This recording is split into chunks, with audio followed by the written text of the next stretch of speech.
1984, when I was in Institute of Hydrology, Volume 4, I had a lot of data from China to carry out the flood return studies. So when I was using that, my professor there told me, James, you have got some old data of China. Can you superimpose on it and then try to see the return periods using that data? I asked him, from where did you get this old data from China? He said that every year after the flood goes, they will cut on the rock, the level and the year.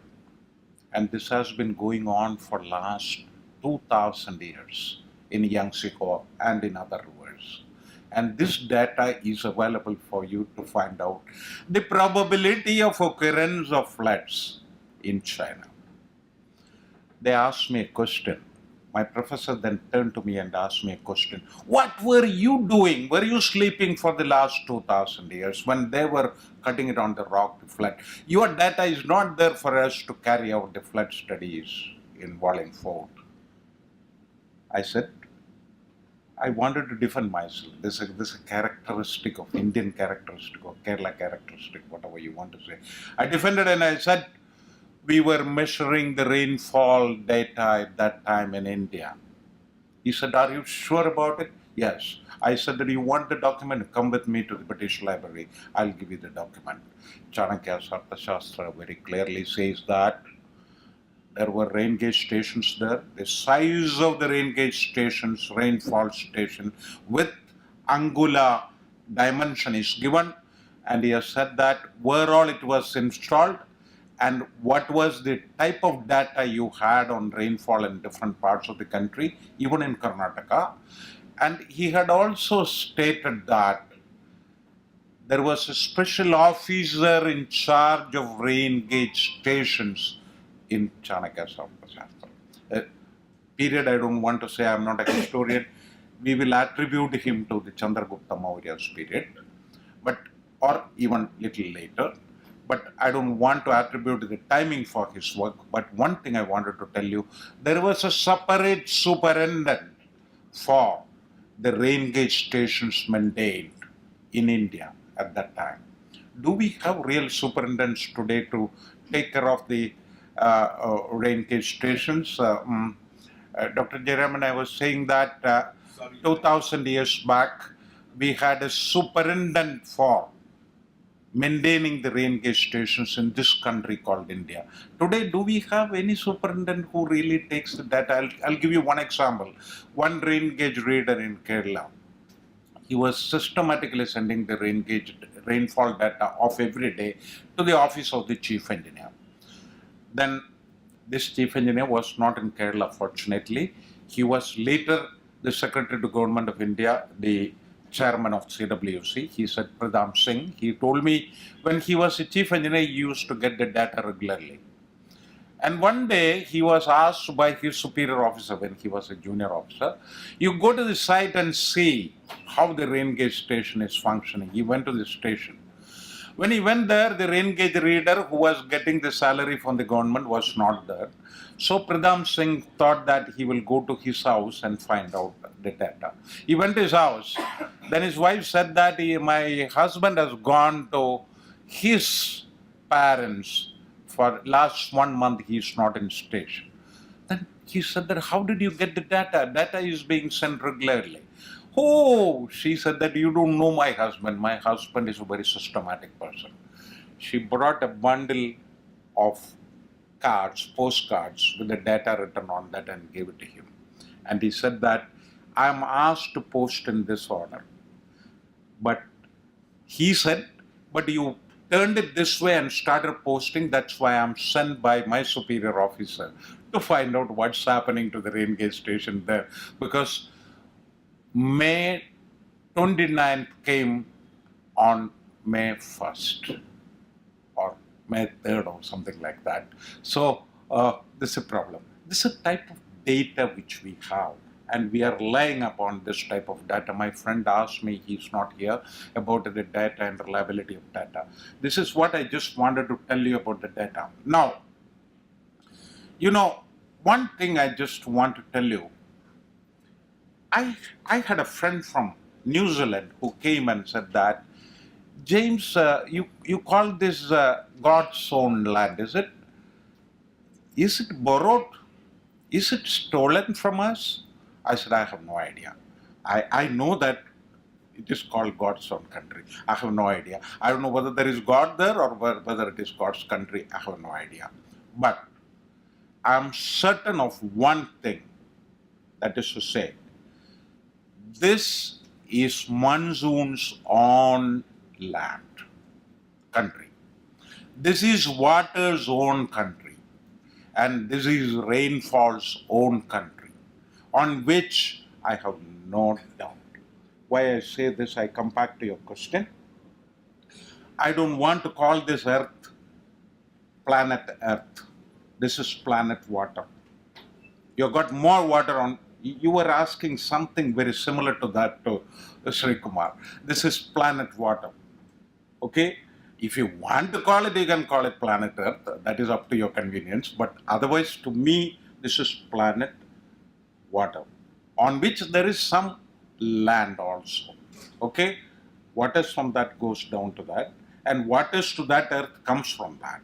So that's a cycle, connectivity, which I want to say. No mobile company can publicize this. This is the connectivity which we have.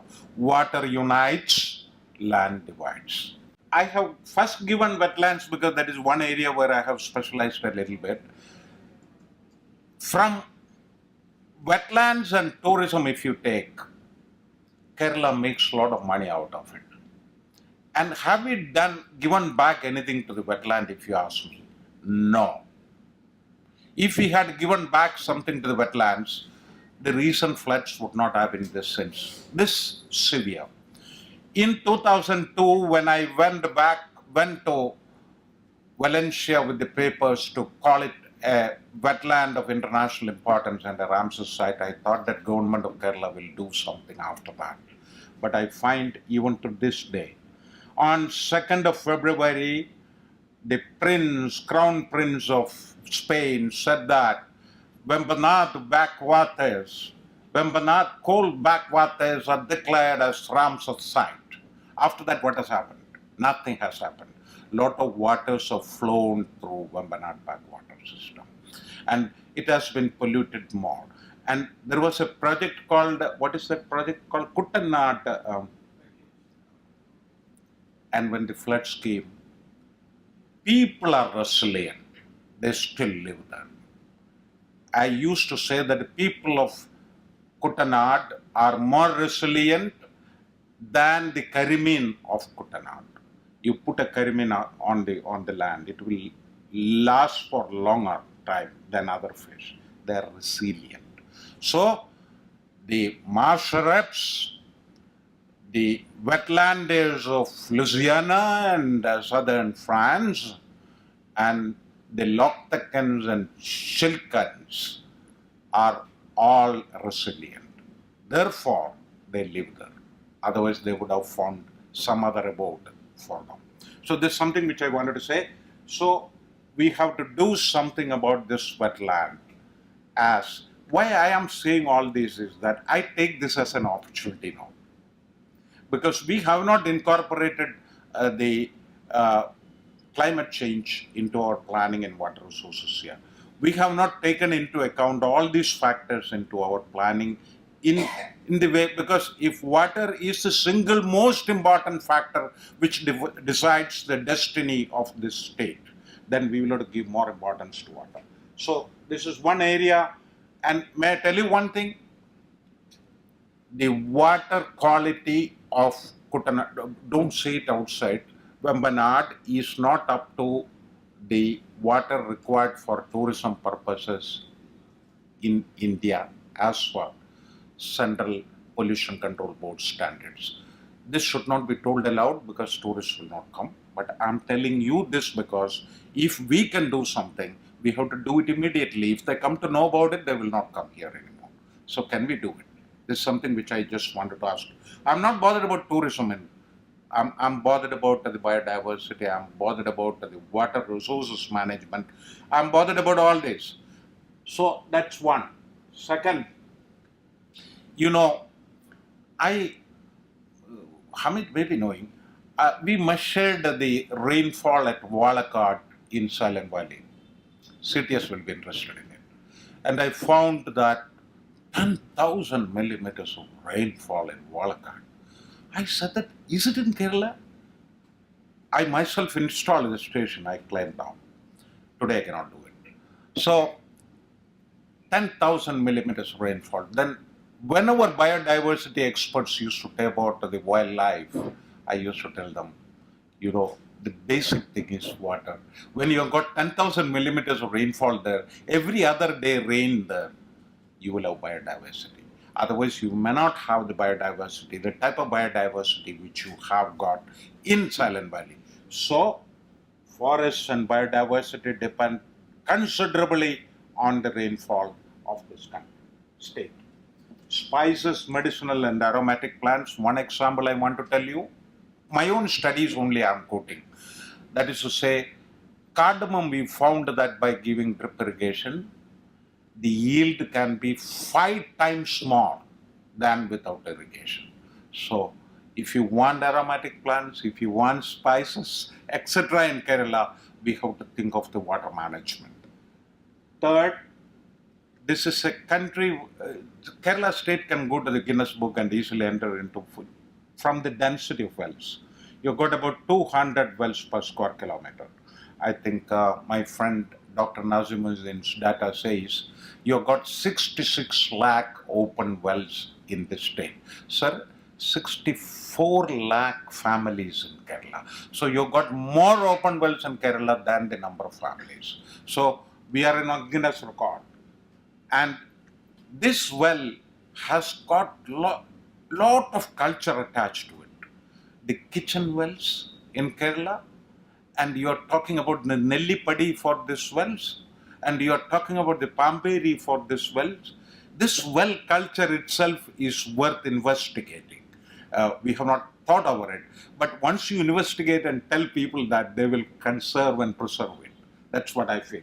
So you got open wells as the main source, and it is one of the purest water which you can have in this country with all cylinder. I will come to the bacteriological contamination of it later, not now. I don't want to take away the flow now. So I'm thankful because you have given me considerable time. I like that. Okay, water-related sports and cultural activities, if you are talking about your boat race, is not a water sport. And culture, when you are talking about, I used to say that I come from a place called Trichy, where we have a Puram festival. You know what it is?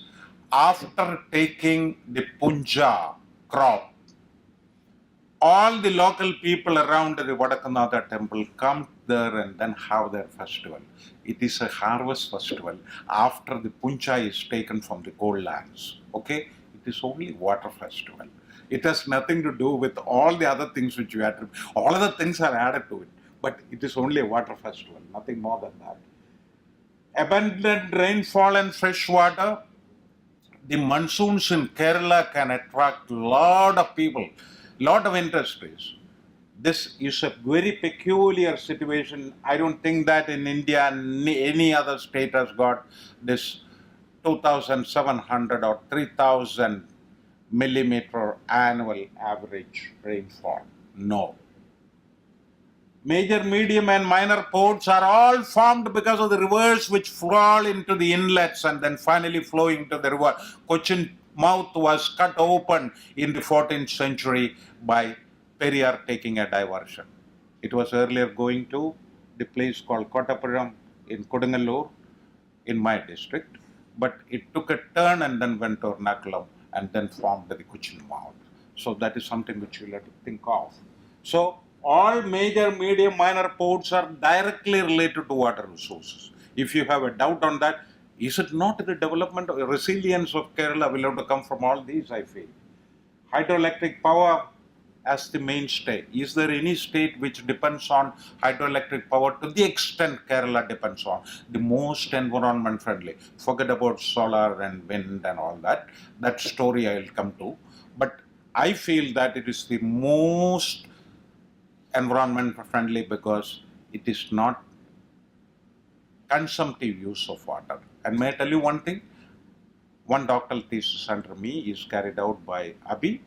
It is to prove that wherever you have got hydroelectric projects, you have got biodiversity downstream, fish downstream, flow downstream. Wherever you don't have hydroelectric schemes upstream in Kerala, there is no flows downstream.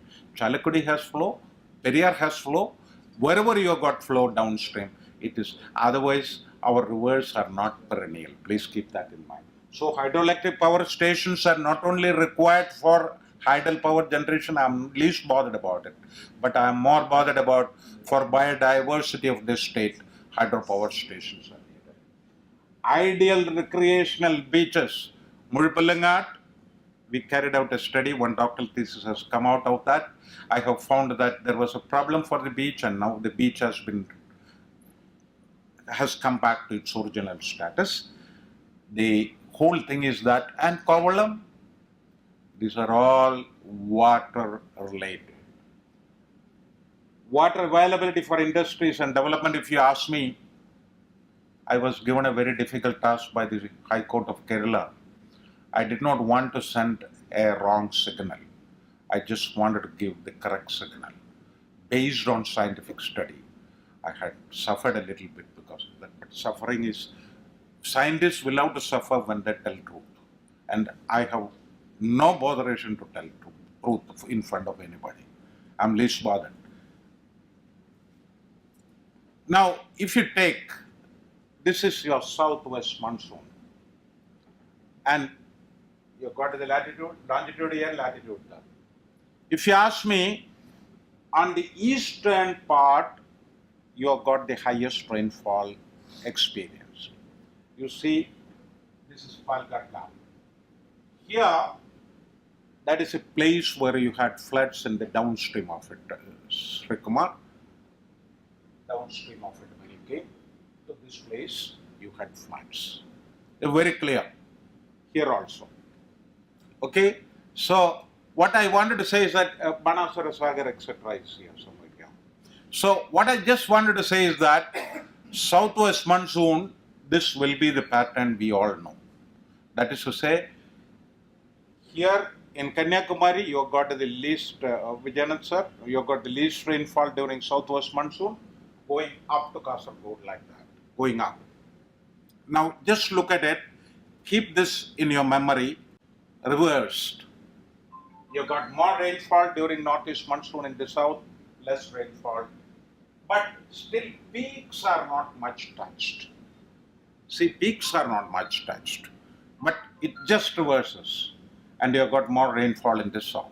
So, what I just wanted to say is that spatially, there is a great variation in rainfall in this state called Kerala.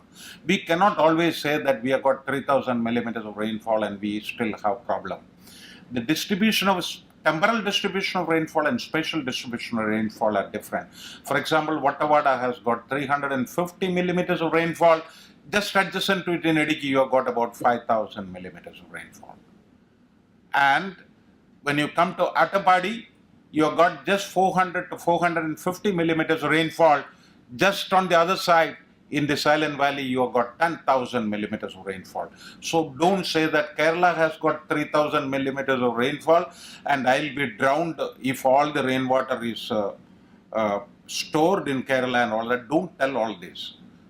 Kerala doesn't have that much abundance of rainfall in all the places. So that you will understand. Temporarily also Kerala is having this problem because, as I have told you the earlier, southwest monsoon is between 65 to 70% of the annual average rainfall comes during southwest monsoon. During this monsoon, 20% of the average annual rainfall comes. The remaining 15% only we get during the 6 summer months. May I tell you one thing? I had compared it with England. England has got only 600 millimeters of rainfall. 600 is only 1/5 of the rainfall, average annual rainfall of Kerala.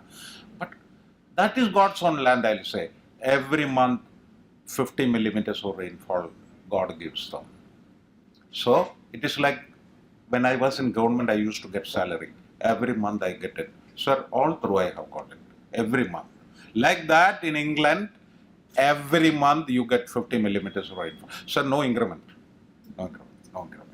Those are all difficult things. So you get the same all through. So what happens is that they have no irrigation. Also, very temperate temperature, Ah, much less evapotranspiration. yes. So And water holding retention. the whole thing is that they don't have irrigation there. When I was talking about irrigation, they were looking at me. What is irrigation? I said that irrigation is very important. You have got only 600 millimeters. They said that we don't require irrigation. And I wanted to know how they get water for drinking. They told me that the whole of London city is on chalk formation. Considerable water underneath. And we are getting water from chalk. Fine. So, don't claim that we are the people from God's own country. There are others also from God's own country. Okay, other places which are I don't know whether that name suits in Kerala, but if it suits, it's good. But I was in Manipur. You know what they call it? Where gods took up dancing. That I fully agree. Manipuri dance, if you have seen, you will understand. Where gods took to dancing. That is their branding. Good. So we will go on branding. Now, if you ask me, this is from Chalia. I had only this data from 2000 to 2010. This is each year. You see the comparative scale only. Each year from 2000 to 2001. This is the monsoon rainfall. This is the summer stream flow in Chalia. This is the monsoon stream flow in Chalia. What I just wanted to say is that, you see, practically non-monsoon season flows are minimal. Sir, you come from Chalia? Yeah. So it's minimal. Huh? What is the unit? Which one? What is the unit of it? This one, meter cube per second flow. Now, this is Basak's data. I thought that still I will give you this because the data he has taken from Dr. Michael's book on irrigation, that is a well-established book. If you look at it, average rainfall per capita in the country is this much. Where is your Kerala? Kerala is having less than per capita water compared to, I acknowledge Dr. Basak for the Calcutta. So, this is Rajasthan, where you say that it is a desert. It is called what desert, sir? Thar desert. This is Kerala. Kerala is having less per capita rainfall. Because of our population, land is small. Rajasthan, land is small, population is thin. So they got more. Okay. This is the surface water availability. This is India, this is Kerala. This is Rajasthan, this is Kerala. Okay. Groundwater. Kerala is the minimum in the whole list which I have given. What I wanted to say here is that don't claim at any point of time we have got more rainfall than others. We don't have per capita. If per capita is your concern, why I'm saying is that per capita should be your concern because when you're talking about money per capita, when you're talking about land per capita, why can't I put water per capita? I think it is okay. Now you go to this. We were under the impression so far that Kerala is not having any water stress. Kerala is not having any water scarcity. I'm taking you to Kerala now. This is World Bank classification of water stress. Between 1000 and 1700 cubic meter per capita is water stress. Between 500 and 1000 cubic meter per capita is water scarcity. Less than 500 cubic meter per capita is acute scarcity. I just took 5 river basins and tried to find out what's happening. Achenkovil is on the brim of water scarcity. Manimala is water stress. Meenachil is on the brim of water scarcity. Just next year or year after next, it will be in water scarcity. Moatapuzha is water stress. This is the average for the 5 rivers flowing into Bambanad backwater system. So I just wanted to tell you that that feeling of abundance should not be there in your mind. And add to this the spatial and temporal problems which we have. Now, is there a variation in rainfall in Kerala? I just thought that I will take the data of 1950, 60 and 2000 and 2010 average data. Okay, I find basins in the north, all the seasons you got negative. I'm talking about Kasaragod, Kannur, to some extent Kozhikode.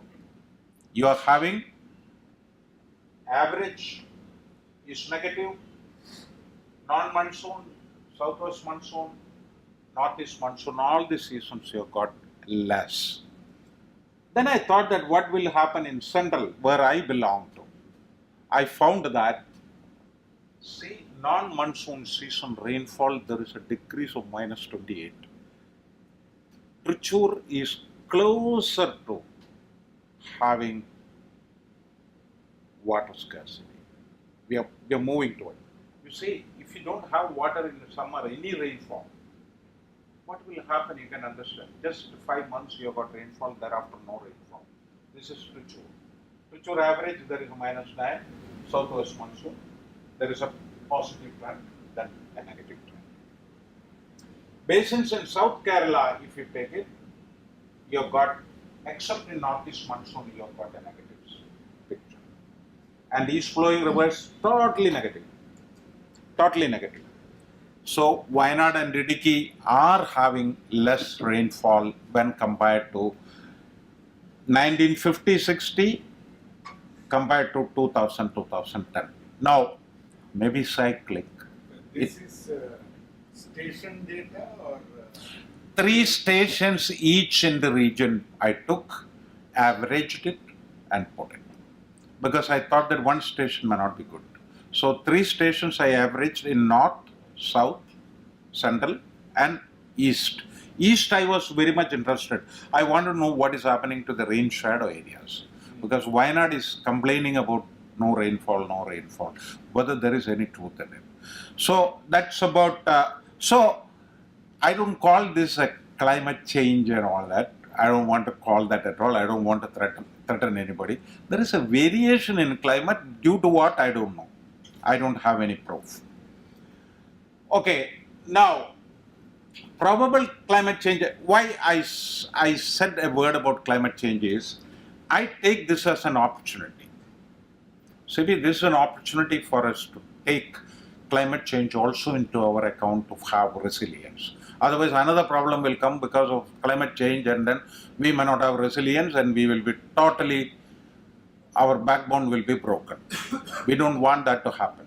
So if you look at it, they say that temperature in Kerala is likely to go, you know, somebody had, this publication in Springer had come, one of my colleagues has done, Shashindran has done a study on climate change. He used a hydrologic model, he combined it with an agricultural model and he published his paper in Springer. Based on that, 1.5 degrees Celsius by 2050, frequent floods and droughts, predicted increase of 2 millimeters in daily rainfall,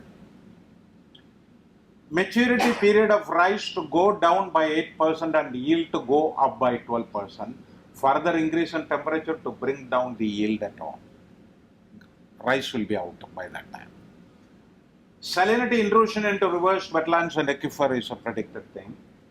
Algal bloom and increase in biological contamination, more bacteria, more different varieties of bacteria and pathogens may come with the climate change. For an increase in sea level by 1 meter, 1 meter, 169 square kilometer in and around Cochin, if there is an increase. Now, what are we supposed to do now? If you ask me, clear communication, Sri Kumar, I am borrowing your words. Clear communication with the real water users on the impact and the actions that are to be taken to conserve water and protect water supply. Scaling down the model. I saw 3 models prepared by NIFD, the World Bank. These 3 models are for Maharashtra, Andhra Pradesh and Odisha. I found that in Andhra Pradesh, within 10 years, rice cultivation will be scanty. And all the people who are having rice and sugarcane will go to dryland crops. And those who are having dryland crops may not survive on that because their land area is less. They may have to find some other job. So the recommendation is that the people who are in marginal farming field will have to be trained in some computer, something you find out and train them and then shift them to that. Otherwise they will depend on it and they will be starving.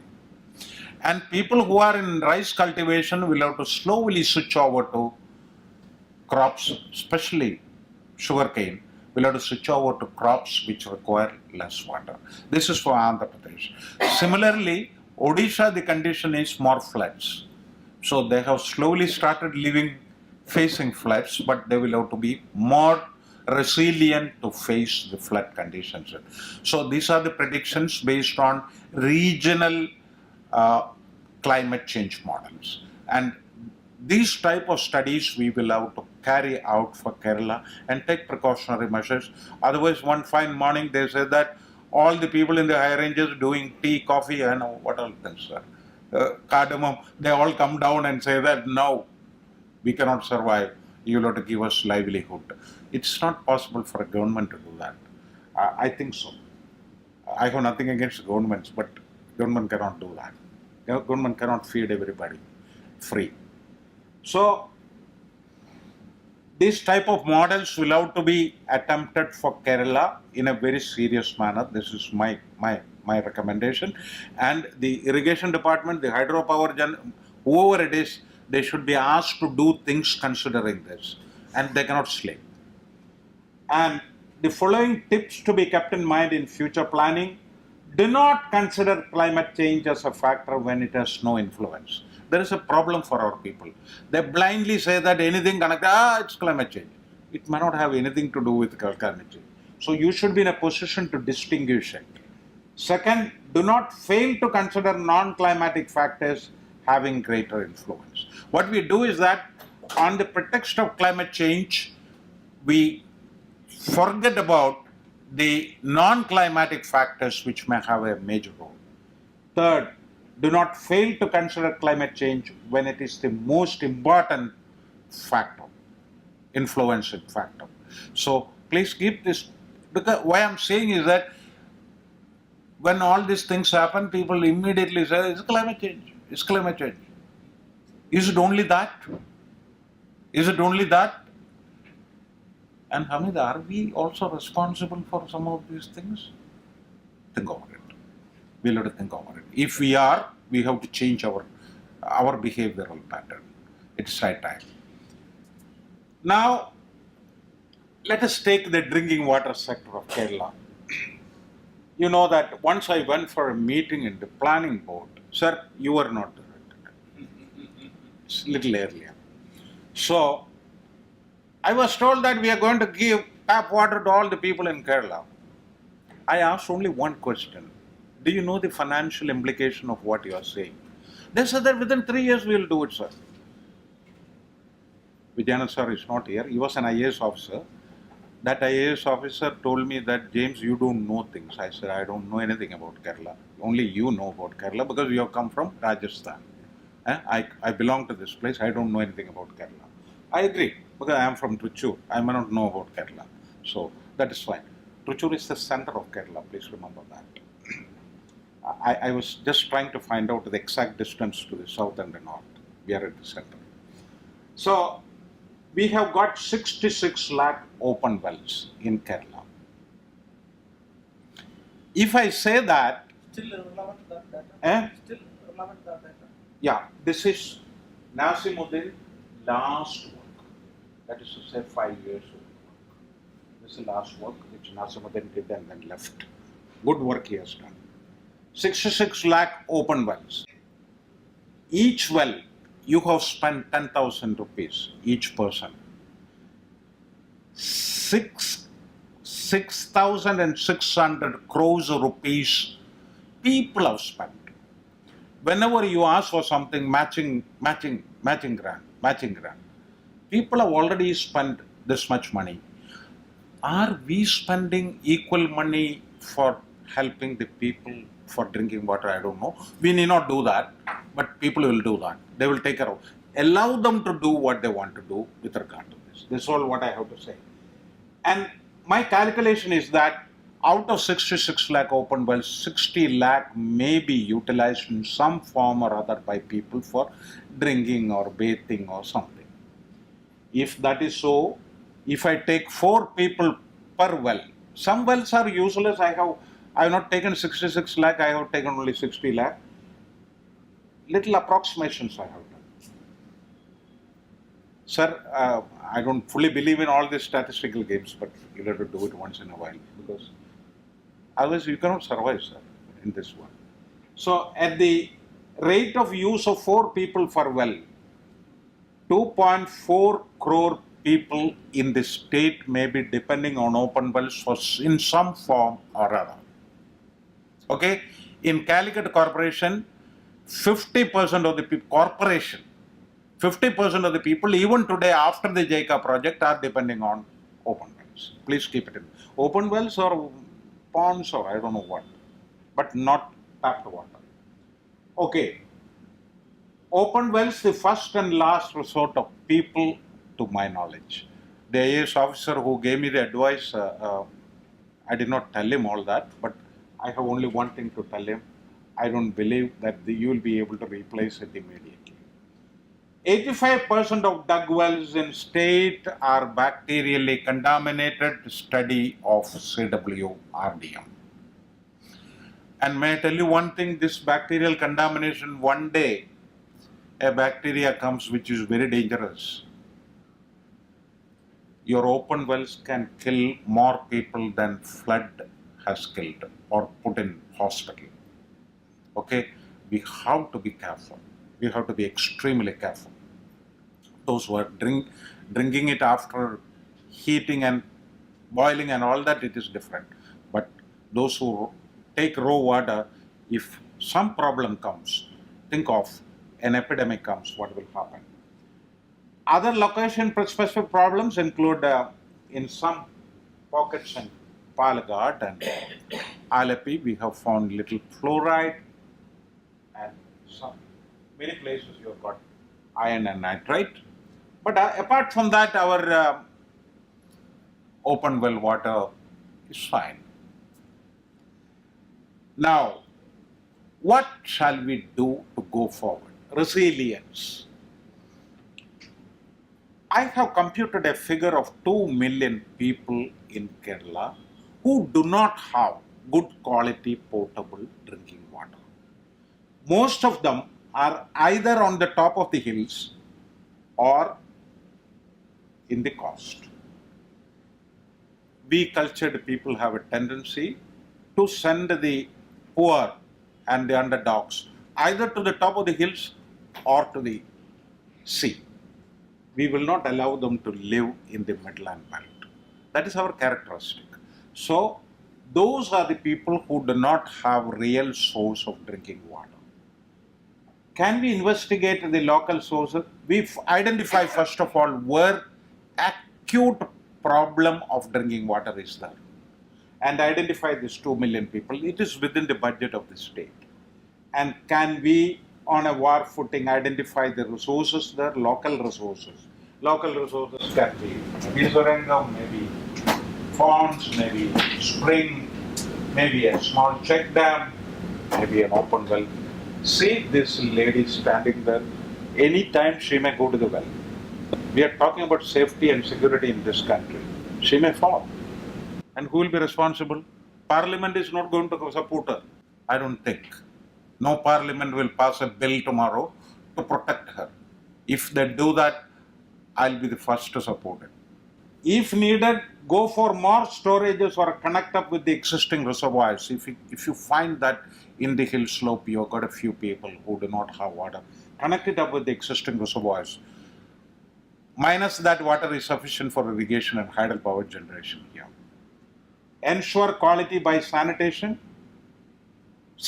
of wells, I meant, and treatment, desalination, and you reuse measures wherever you have. Today, technologies are available, and we may have to go for those technologies if there is a need, dire need. If there is no need, we need not bother about it. So, this is the way forward I have to say with regard to drinking water. This is our fate now. Sir, in my bag I have put one bottle.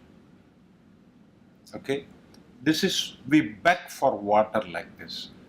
Kerala, is there a need for this is something which you'll have to think of. Each one of you will have to think of. Now, let us take the irrigation scenario of Kerala. According to the official, this thing, we have got 26 fully and partially commissioned irrigation projects. I'm talking about major medium irrigation projects. Net irrigated area during 14-15 was 4.14 lakh hectares. Department of Economics and Statistics.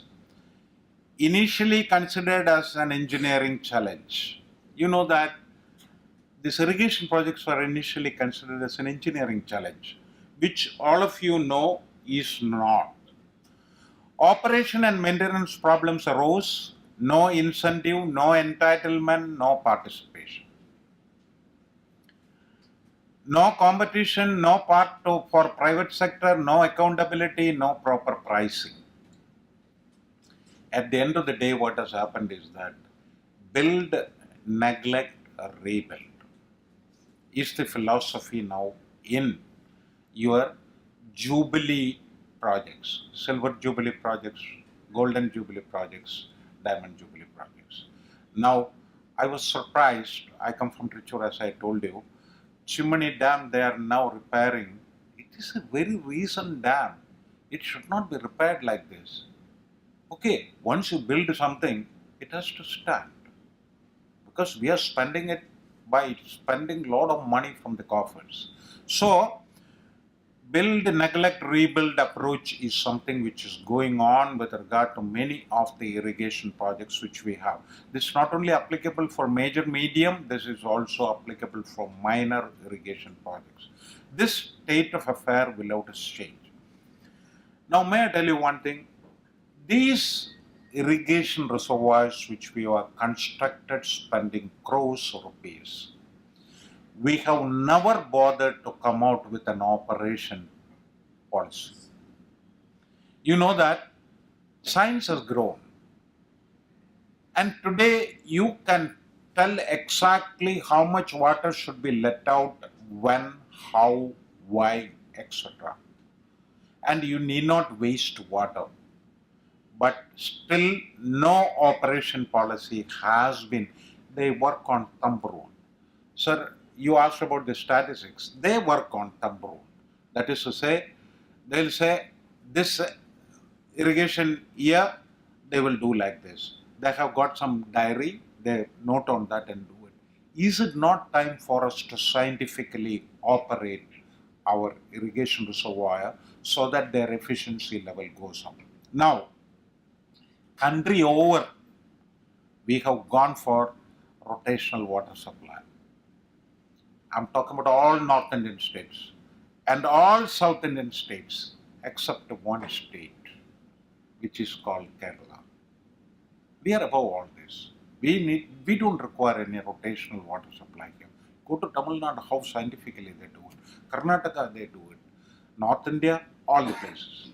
Is it not time for us to look at seriously the reservoirs, the dams which are constructed, and water we have harnessed at great cost to be utilized properly. If you don't want for irrigation, send it for drinking water.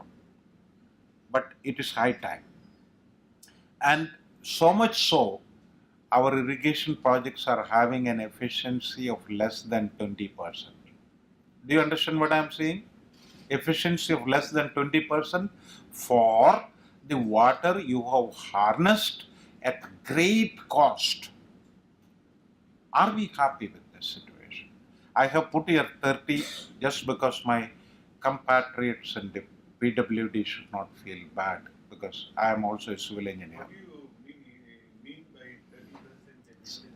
Water which goes for the purpose of irrigation water requirement, you have calculated. To cater to the irrigation water requirement, only 20% of the water goes. The others are lost, not properly operated, it goes here and there, and then finally it is lost. So only 20% actually reaches the crop. Purpose for which it is meant, irrigation. So, what I am saying, yeah. James, how much goes for drinking? How much? For drinking water. Ah, How much of these, for all these dams are irrigation dams? ah. Except in Trivandrum. I'll tell you. No, sir. No, sir. Malambada is giving to Palakkad, total Palakkad. Pichi is giving to 3/4 of Trichure. Trivandrum, you know the picture. Except for that, no irrigation project. Parishi, I have no idea. It's not a dam, first of all. It is only a diversion structure. Chimney, no. Chimney gives water for cold lands. Okay, cold lands, not for drinking. Chimney has no drinking water component. Now, there is something which, if I don't tell you, I'll be lying.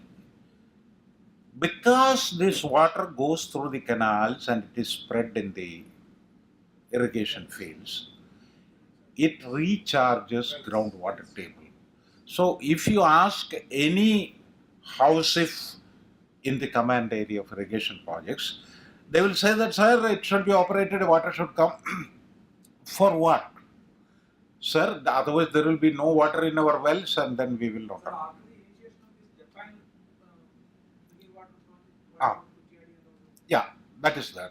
Calicut has newly come into that. That is to say, the waters which are diverted from Banasira Sagar finally goes to Kakkayam, and from Kakkayam it comes down to Peruvannamazhi, and from Peruvannamazhi it caters to Calicut Corporation. No, all of it is coming from Veranam. Ah, That water project is there. Yeah, but it will not. I tell you, water will not get. It is there, sir. Water is available. Yes. only now it has come. So, what I suggest is that can you have a networking of irrigation reservoirs to cater to first priority is drinking water. We say that it is the right of the citizen. Our water policy, what is it says is that it is the social right of the citizens. This is what our water policy in Kerala says. So can we just think of giving drinking water to all the people, especially in the highland region and in the coastal belt, from diverting a part of the water from the irrigation projects, because we have to give them drinking water. It is their right. I also agree.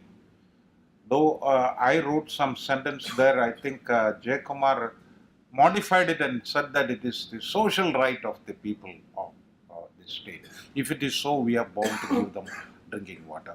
There are people, tribals, there are people in the coastal belt who do not have good quality potable water. This should be a priority and government should take it up. As an aftermath of the flood, we will have to do that. Now, I just wanted to give you a statistics here. The US and many other developed countries have got 5,000 cubic meter per capita water stored. Okay, the figure is 1,000 for Mexico, China, and developing countries. India is at 200. Kerala is less than 200. So, in 1 year, if you don't have water, 3 years back it happened.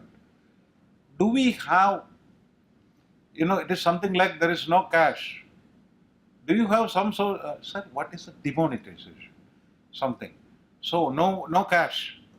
From where will you give money? That was the concern of the government. Like that, when there is a drought here coming, from where will you give water? That should be the concern of the government. And if you don't have water stored, what will we do about it? On the right, you have got a graph which shows the figures for different years. You know that this is for different years. This is the monsoon storage. This is after the monsoon. And this is the water which is filled. This is in 2040. There's a small variation, but you can still see that. Way forward in irrigation, if you ask me, ensuring efficient operation, maintenance and safety, evolving reservoir operation and rotational water supply plans, establishing participatory irrigation management, which has not come into being in Kerala. Multi-objective and multi-purpose focus for our projects. A dam is to regulate flows. And are our dams regulating flows when it is crucial? You can say two things. There is a counter argument. These dams were made for only conserving water and for hydel power generation, and it was not intended to contain flood waters. There is the argument is always there. In the design it was not there. But on that pretext, can civil engineers not regulate the flows? Dam is to regulate flows. That's the definition of dam. Okay? So, can our civil engineers wash their hands? The others can wash their hands and say that those dams were intended in the design only for conserving water and hydel power generation or for irrigation. They can escape. But can the civil engineers say that dams are only meant for? And we never bother about other multi-purpose uses of the dam. Can we say that? I feel it is criminal if we are saying that. Next one, coming to the hydroelectric projects, you know that in all developed countries, 80% of their hydropower is generated. You know that 5,000 megawatt of power is generated from small and mini hydel projects in China. Now the figure has gone to 8,000 megawatts or something like that. If that is the rate at which they are going, we still have scope to harness the hydropower in Kerala. We have to go for that. It is mainly because I am saying we have said no to nuclear power. We have almost said no to thermal power. So we cannot go on depending on the power generated in other places for ourselves. So maximum we should make use of it. In the developed countries, 80% hydropower has been utilized for energy. Now scientific operation policies will have to come. We cannot say that we don't have an operation policy for our hydroelectric projects. This brings in lot of confusion. We should have a clear-cut scientific and simulation and optimization technique we will have to use and have an operation policy for all the hydel power stations. Today science is grown and we cannot say that we still work on thumb rule. Somebody's chief engineer said, so we are doing like that. No chief engineer. We should have an operation policy in place approved by the government. They will follow that. That's all. They cannot do it according to their discretion. And maintenance and safety is something which we'll have to look at with regard to our hydropower and irrigation projects. Chimney, we know, Peringalkuttu was overflowing. No dam is supposed to, gravity dam is not supposed to overflow. If it overflows, the gravity purpose is gone, it will shift. Gravity means gravitational force the dam is standing. If water is flowing over that, dam will move. It is designed like that. And at 1/3 of the force is acting. It will shift, it will drift. So, are we, with all that what we have talked about safety, are we doing justice to it? Maintenance and safety to be ensured in all our major medium uh, irrigation and hydropower projects.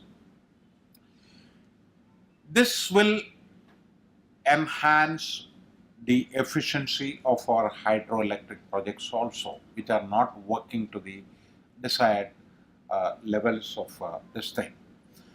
Now, talking about industrial growth in Kerala, forget about, no, I'm not talking about high level industry and all that.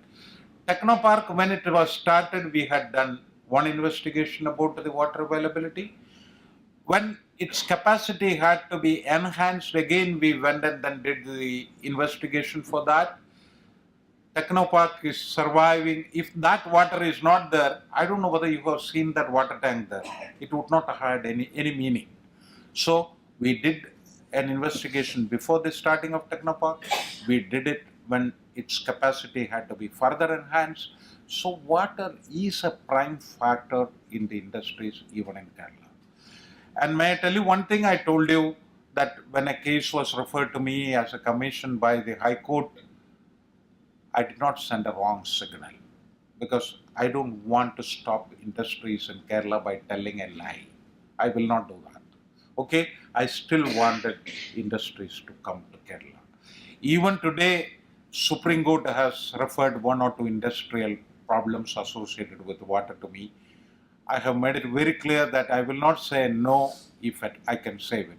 Only once I have said a no, that is, Nirma wanted to have, don't quote the names, wanted to have a cement factory in a wetland. And they tried to prove that it is not. Being recorded.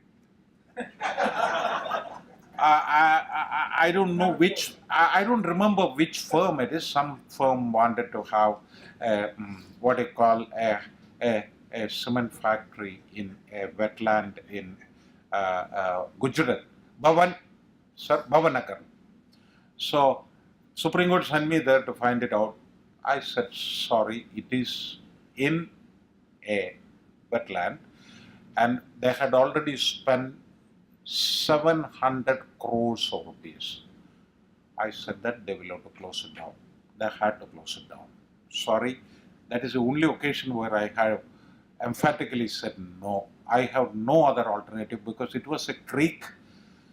They constructed a check dam there, converted the creek into a freshwater thing, and then they extracted the water from there and wanted to have a cement factory. And that cement factory, if it had come there, it would have done much more harm than wetland is one, but other things. So, what I wanted to say is that industries will come. I'm not talking about hard industries, soft industries will come only if there is water. Technopark case I have quoted. Why techno cities came up in Hyderabad, they have assured water supply. Bangalore, they have assured water supply. We should also be in a position to give assured water supply. Otherwise, no industry will come. I don't want very big industries to come here, small industries. Maurans, I gave the report to close. Okay, fine. So that's about industries. Now, this is something which has been disturbing me for quite some time. Integrated management of drainage basins will have to take place for protecting our wetlands. We cannot but say that wetlands will survive even without. Sir Chilika was about to be wiped out, and we did a lot of work to bring it back to its present position. The Airavati dolphins are there now. All your flamingos are back. This, if you want to happen, you will have to be very careful about this. And human intervention should take a balanced view of all wetland ecosystem services. Conflicting uses to be resolved without causing damage to wetlands. Now, we are talking about climate change, all the coastal wetlands are going to have an impact of your sea level rise. And if a sea level rise of 0.75 meter happens in Lakshadweep Sea, what will happen to Vembanad backwater have you ever thought of? What will happen to Kuttanad have you ever thought of? Think over it and take precautionary measure. But don't worry about it. What I wanted to say is that I have the Dutch maps and Portuguese maps with me.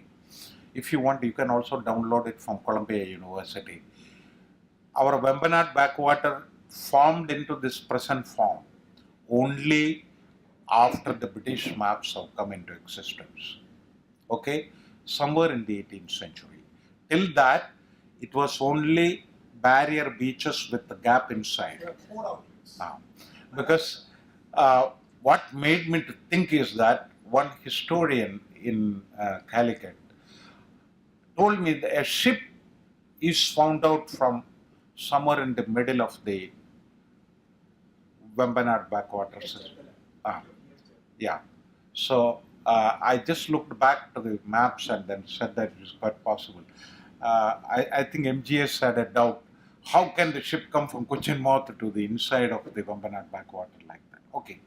So you are saying it formed meaning geological action or yes, yes. Sir, what had happened is that there was no backwater system, lagoon called Vembanad backwater system when the first Dutch maps were prepared. That is in the early 17th century. And later, small bits of 6-7 gaps it came. Then only in the late 18th century or early 18th century, it got closed and Cochin Mouth was, and that was only. So the lagoon was formed. Just 14th century, there is an earthquake. He's saying there was an earthquake in the 14th century. Yes, 14th century there was an earthquake. Periyar took a what you call, It's 1345. Yeah. 1345 is the opening of the Cochin Mouth. otherwise Periyar was flowing only to Kranganur and reaching the sea. But a little bit doubt is there. The question is when these maps are being prepared, more of the listening than of the plotting. Because what we try to put it There might have been, originally there are 4 no, barrier bars. I'll tell you, Which calls it? there might have been a mouth for minus Periyar before that to that. See, So one of the Periyar mountains was, joined later. Thotapolli. Thotapolli, if you try to look at clay, because with the high clay amount, Yeah, because that is one of the greatest opening there. And then we have the north of Thotapolli, we have the barrier big started development. yeah, So there are 4 such yeah. till the barrier mouth, not present barrier mouth, earlier than that, Ah. which is the old one. That is possible. And that's why it is a totally connected system. Your Periyar and Koland and then Vembanad backwater, it is a highly connected system. We cannot think of one without the other. It will have its consequences. So, can we give a focus on this in the light of the climate change and then its biodiversity and its importance? At least let us look at these 3 wetlands of international importance, the Ramsar sites. We have to take up seriously for conservation and management, I have a feeling. Otherwise, our tourists will not come here and Kerala cannot survive without this. Okay, let us have this in our mind very. Now, just to show you the conflicting interests, I don't want to go into the details. Fisheries and agriculture in Vembanad backwater is conflicting. Fisheries and industries are conflicting in Vembanad backwater. Fisheries and interventions like Tanirmukam barrage are conflicting. You know what the fisheries people do? When you keep the Tanirmukam band closed, they put കല്ലടിയിൽ വെച്ചിട്ട് പൊന്തിച്ചിട്ടേ അപ്പോൾ ഉപ്പുള്ളവന് കയറുകയും ചെയ്തോളും മീനോട്ട് കയറുകയും ചെയ്തോളും കുഴപ്പമില്ല അവർക്കും ജീവിക്കണം ഒരു കൂട്ടർക്ക് മാത്രം ജീവിക്കാൻ നമുക്ക് അനുവദിക്കാൻ പറ്റില്ലല്ലോ. So now interventions and ecological values are, I was a commission for Kutanad for some time, so we have a report in which we said that the Tanirmukam barrage should be closed just before the Vrishchiga Veliatum and opened on 15th of March. Up to now they are following it. If they continue to follow it, at that time I did not have all the model studies which IIT did. After all the model studies, they are following only my thumb rule. I am so happy about it.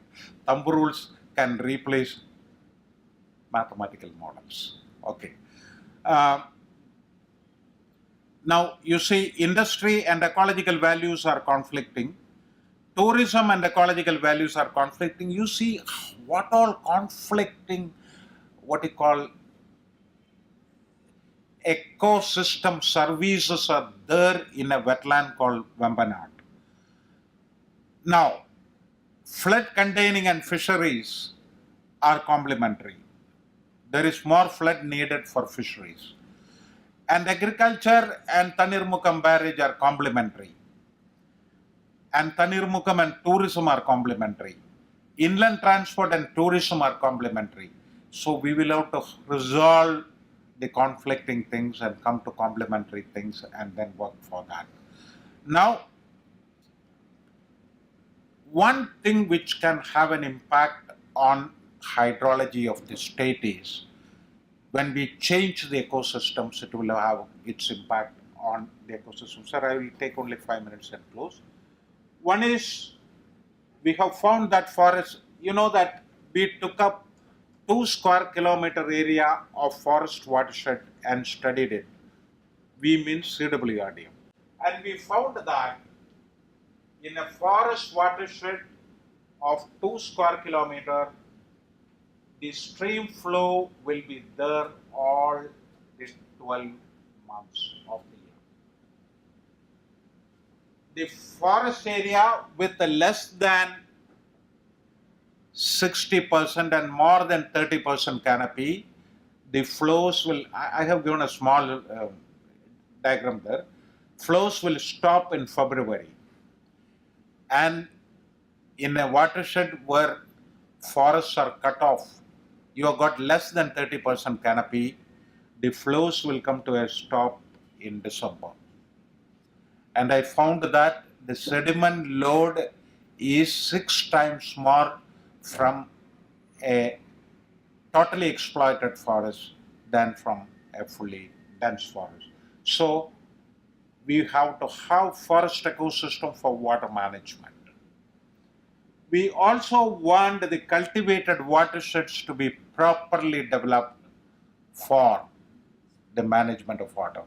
We should make them self-sufficient as far as possible, and we should conserve soil and water in the cultivated watershed so that it will help.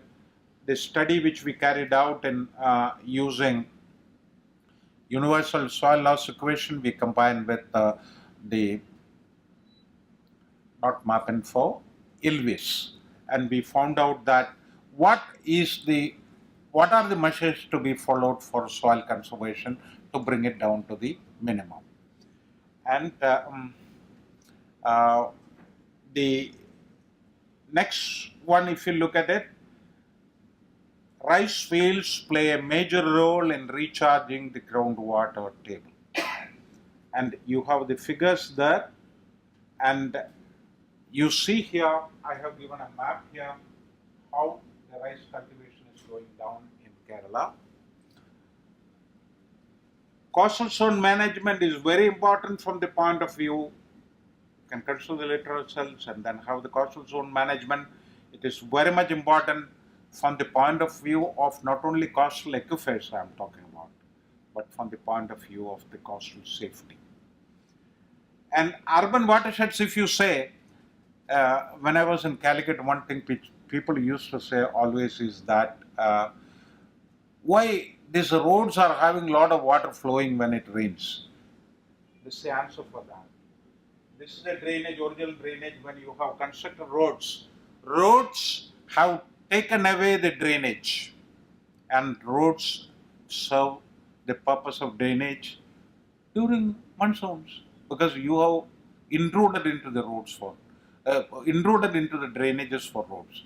So, See, but I don't know, one has to see what are the design parameters which were used in the construction, because it is common practice, even in other countries, that there is a design capacity for taking out the water because of precipitation, but excess precipitation leading to excess water, sometimes the flood channel, the road is designed. sir, we can do it. There is absolutely no problem. We demonstrated it in Calicut. From what is that place, central place called? We took it finally to Canoli Canal and then we drained it away. It was designed scientifically. We wanted to demonstrate it in Calicut. I got a project from uh, DST.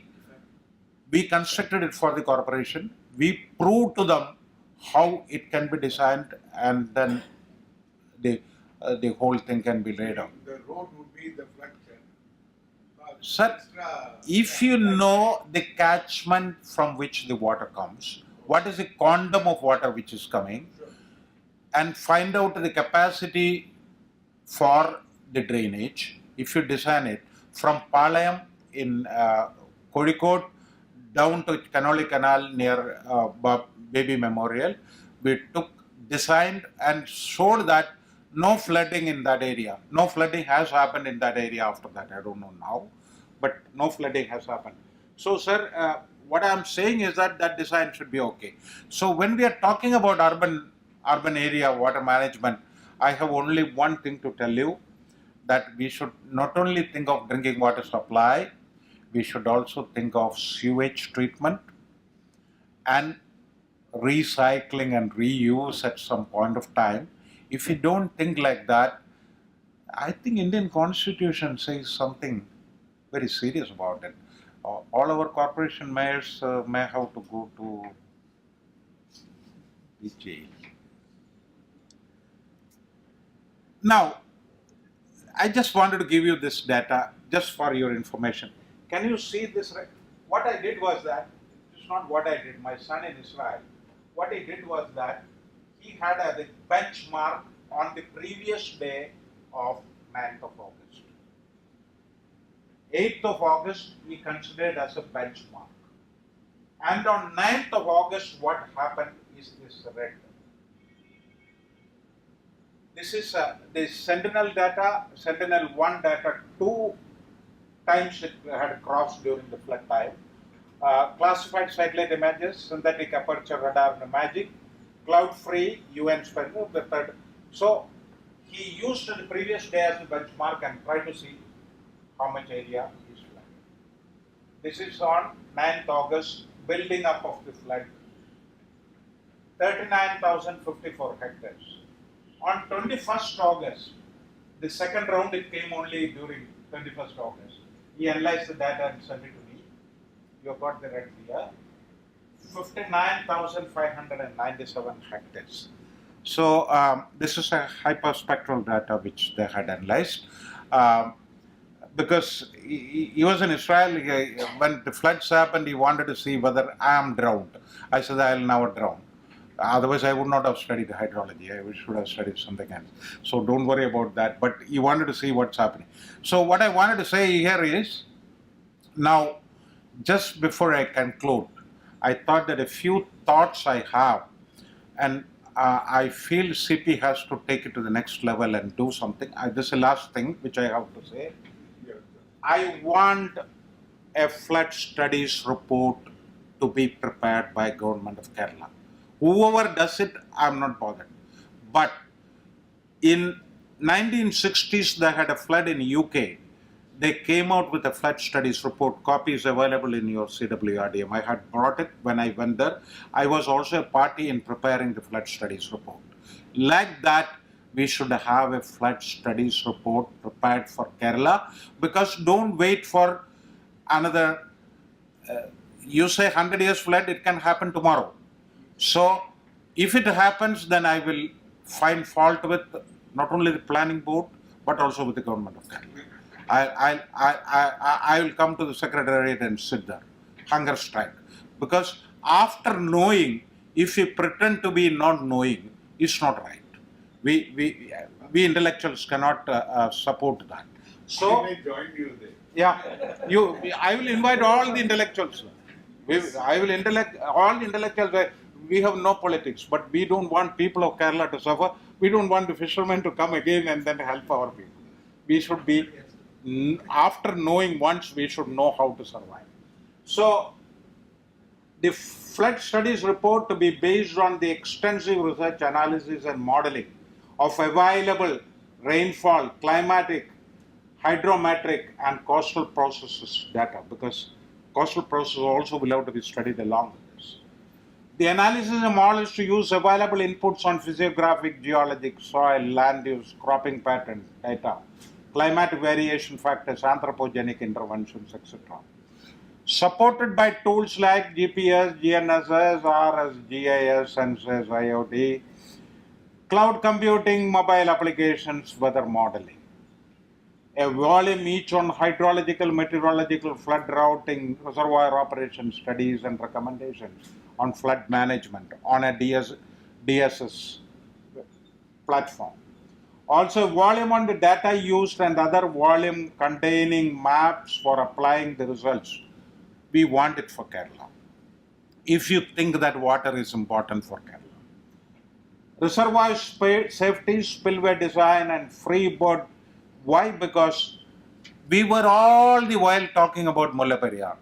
When the floods came, what was the risk then? Did anybody talk about Mullaperiyar? Why? So take precautionary measure and don't cry. Science has grown. UK flood studies report copy I have with me. If any one of you want to use it as a model, you can use it. I was also involved in that study. I also used their topo sheets. When they gave me the topo sheets, they told me, Sipi, when they gave me their topo sheets, DTS maps, they told me, carry this with you to India. We have no restriction on it. I said that in India we have got restriction on topo sheet. They said that which topo sheet of India you want? Come with us to the British Library. We will give you any topo sheet of India. Then where is this confidentiality? I don't know where is this. They said that from the British Library they will. Only here. Only here.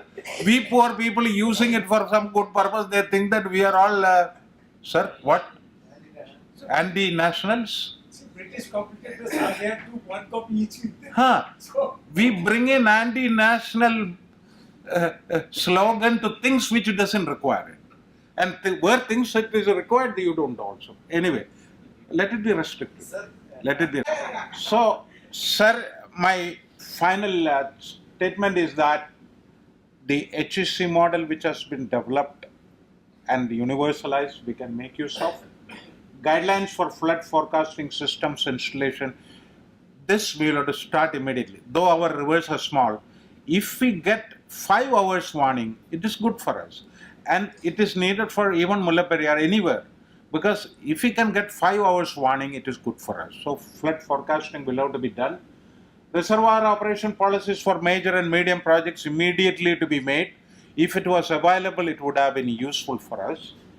Flood zone mapping, something has been done, more are being done.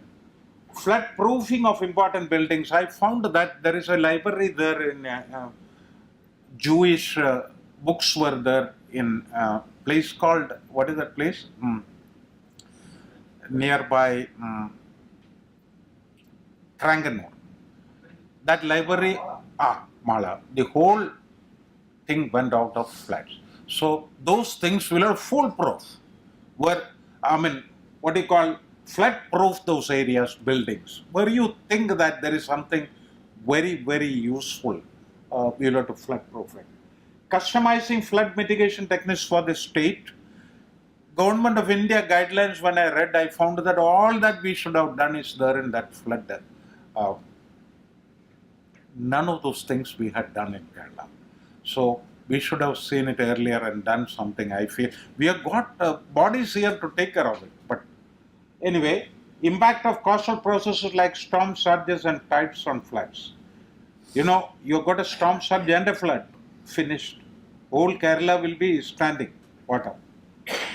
Flood estimation and management from an environmental perspective will have to be done. Analysis of past floods, lessons learned, etc. I think it has been told by all of you. I also contributed that. Flood management, hard engineering measures we have got. We cannot go for more storage structures, and you can go for soft engineering techniques. Now, integrated water resources management is a solution to the problem, considering economic, environmental, social, and institutional aspects. We should come to the. This is what Sri Kumar was trying to say. Perhaps I am repeating it. Present situation, single function investment to asset management planning, catchment management planning, land use planning and control, and integrated catchment planning will take us to sustainability. These are the steps which we have to take to go to sustainability. And to go that, see the arcs which we have to take: institutional framework and legislation, environmental economics and economic instruments, environmental appraisal for policies and strategic environmental assessment for plans and programs, individual awareness and commitment, partnership approach, public involvement, environmental pressure groups. If we have all this, we will reach somewhere near sustainability. Thank you very much.